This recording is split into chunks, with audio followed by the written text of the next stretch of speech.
দর্শক, হাসিনা এবং তার দুই সহযোগীর বিরুদ্ধে অভিযোগ দাখিলের আরও খবর জানাতে আন্তর্জাতিক অপরাধ ট্রাইব্যুনালে আছেন আমাদের সহকর্মী নিয়ামুল আজিজ সাদেক।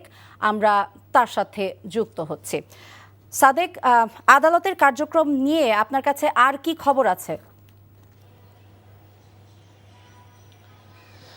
আপনি যে কথা বলছিলেন যে আদালত কার্যক্রম যখন 12টা শুরু হয়, প্রথমত এই যে সরাসরি সম্প্রচার সে বিষয়টির জন্য অনুমতি চাওয়া হয়, আদালত সেই অনুমতি দেন। এর পরবর্তীতে আমরা দেখেছি যে শেখ হাসিনা এবং তার যে সহযোগী অন্য দুইজন সহযোগী, বিশেষ করে আসাদুজ্জামান খান কামাল এবং সাবেক আইজিপি চৌধুরী আব্দুল্লাহ আল মামুন, তাদের কার্যক্রমের বিষয়গুলো তুলে ধরা হয় একে একে। 135 পৃষ্ঠার যে সংক্ষিপ্ত সার, সে সংক্ষিপ্ত সার পড়ে শোনানো হয়েছে। এর ভিতরে মোটা দাগে যে প্রধান প্রসিকিউটর, চিফ প্রসিকিউটর, তিনি বলেছেন শেখ হাসিনা আসলে এই সব যে খুন এবং হত্যা, উস্কানি সব কিছুর মাস্টার মাইন্ড এবং তিনি নিউক্লিয়াস ছিলেন। তিনি মূলত এই সব কিছু সংগঠনের জন্য শুরু থেকেই উস্কানি দিয়েছেন এবং এজন্য তারা বেশ কিছু তথ্য উপাত্ত আদালতের কাছে দিয়েছেন। তার ভিতরে টেপ রেকর্ড রয়েছে, তার ভিতরে ভিডিও রয়েছে, তার ভিতরে গোয়েন্দা সংস্থার নানা ধরনের যে অপরাধ প্রমাণের জন্য যে প্রমাণগুলো রয়েছে সেগুলো কিন্তু জানিয়েছেন। তার বাইরে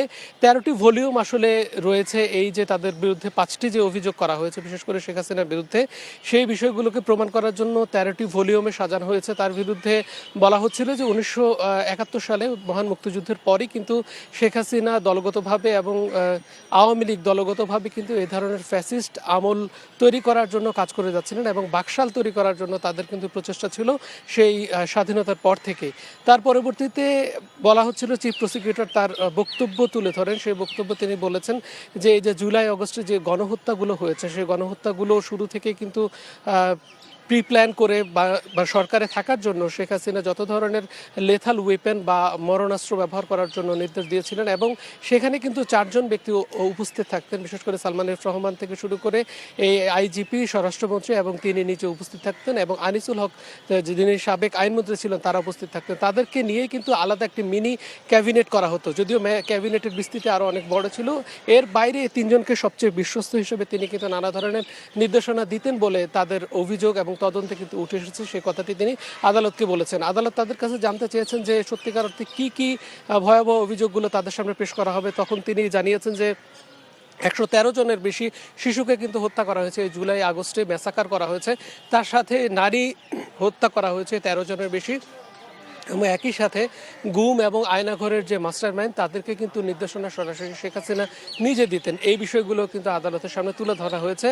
আর 135 পৃষ্ঠা মোটামুটি যে উল্লেখযোগ্য যে অংশগুলো আছে সেগুলো পড়ার পরে তাকে বলা হচ্ছিল যে এই যে তাদের বিরুদ্ধে যে অভিযোগনামা, বিশেষ করে চার্জশিট গঠনের ক্ষেত্রে এটি আদালতে মেনটেনেবল কিনা সেই বিষয়টি নিয়ে শুনানি চলছে এবং শুনানি শেষের দিকে তার পরবর্তীতে জানানো হবে যে তার বিরুদ্ধে যে 5টি সুনির্দিষ্ট অভিযোগ, বিশেষ করে হত্যার হুমকি, হত্যার নির্দেশদাতা, উস্কানিদাতা এবং প্ররোচনার যে অভিযোগগুলো, এই প্ররোচনাগুলো মেনটেনেবল কিনা সেক্ষেত্রে আদালত রায় দিবেন এবং আদালতের রায়ের পরবর্তীতে কিন্তু এই যে আনুষ্ঠানিক যে কার্যক্রম, বিচারের যে আনুষ্ঠানিক কার্যক্রম, সেটি কিন্তু শুরু হওয়ার কথা রয়েছে। যদি আদালত কার্যক্রম শুরু করতে বলে সেক্ষেত্রে নতুন করে সাক্ষ্য দেওয়া হবে এবং 81 জন সাক্ষী রয়েছে। 81 জন সাক্ষী কিন্তু ধাপে ধাপে এসে বিভিন্ন সময় এসে আদালতের যে তাদের যে সাক্ষ্যগুলো রয়েছে, তারা যে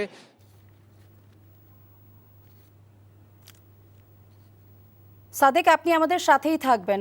দর্শক, এবারে আমরা যুক্ত হচ্ছি আমাদের আরেক সহকর্মী স্পেশাল করেসপন্ডেন্ট হাসান জাবেদের সঙ্গে। জাবেদ, অভিযোগ দাখিল হয়েছে আমরা জানি, আপনার কাছে আর কি আপডেট আছে?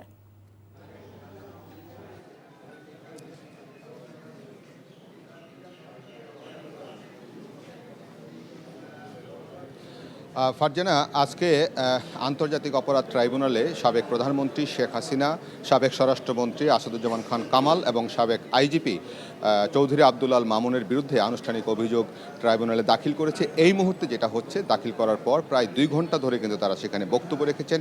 কোন কোন প্রেক্ষাপটে আওয়ামী লীগের জন্মলগ্ন থেকে এই পর্যন্ত কিভাবে কি হয়েছে, গত কয়েকটি নির্বাচন অর্থাৎ 2014 সালের নির্বাচন, 2018 সালের নির্বাচন, 2024 সালের নির্বাচন কেমন হয়েছিল, কি হয়েছিল, গত সরকারের আমলে কিভাবে গুম খুন হত্যা মামলা হয়েছিল সেগুলি কিন্তু সেখানে উত্থাপন করা হয়। এবং সর্বশেষ যেটা চিফ প্রসিকিউটর তাদের বিরুদ্ধে সুনির্দিষ্ট 5টি অভিযোগ উত্থাপন করেন।